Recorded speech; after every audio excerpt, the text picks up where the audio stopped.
Thank you very much for joining us. It's been Thank a you. busy day. What do you make of what has transpired in terms of the leadership role? And do you think that Congresswoman Stefanik is a given to take over that role? I do think she's a given. The tweet you read just now is accurate. Chip Roy has come out in just the last few hours and announced that he's putting himself forward. One of the problems of those who had issues with Elise were that no one had really stepped forward to run against her. So they were being critical, but no one really seemed to have the nerve to put their name down. So it seems as if Chip Roy is that candidate. I don't know if there'll be anyone else, but the vote will be on Friday morning, and there'll be a brief forum within the caucus where candidates can answer questions and talk about it. And then we'll have the vote Friday morning around 9 a.m. Eastern, and it should be done. I suspect Elise will win. She has the support of a majority of the caucus. A lot of the concerns that you all just spoke of are concerns that I believe are put to bed with President Trump's full endorsement of Elise Stefanik.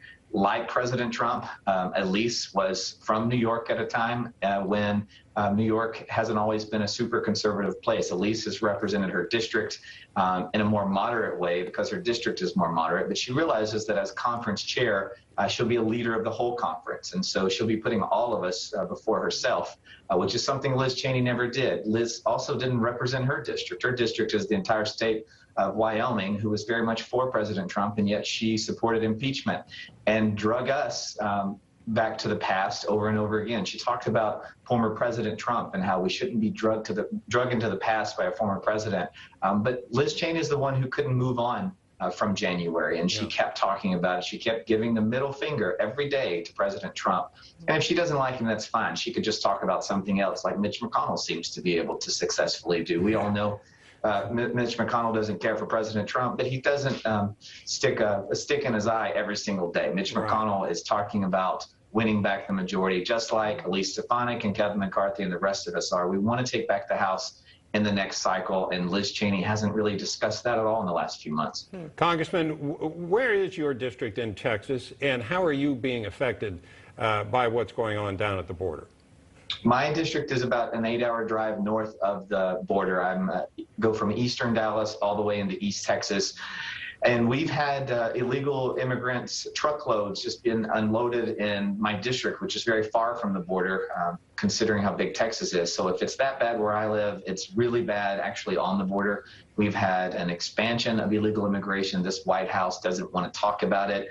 And really all this talk about Liz Cheney is a dream come true for the Biden administration, because every day we're talking about Liz or anything besides the border crisis is one more day that the Biden administration doesn't have to act. And they would love nothing more than the news cycle to be consumed with Republican infighting, which is why it was so important to put this behind us today. Let's move forward after Friday. Let's come together.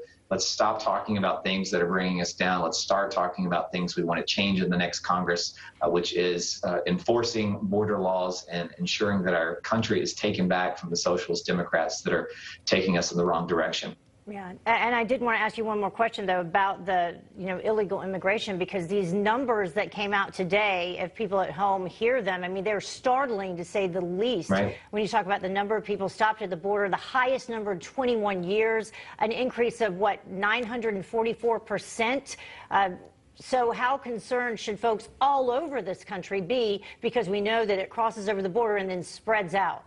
They should be terrified. And I actually believe Joe Biden deep down is terrified because he knows he's going to lose the House next cycle because of this. And this White House, they are scared to death because they know the American people are upset about this. And since they don't seem to want to do anything about it, or they're perhaps afraid to because of their far left base, their only other option is to talk about something else and hope that while the problem may not go away, people will stop talking about it, which is why it's so important for conservative news outlets to cover this and the American people to continue to be aware of how bad things really are, because they are getting worse. This administration is doing nothing about it, and we've got to continue to put the pressure on them. Congressman, thank you so much for joining us. Thank you. Congressman Lance Gooden.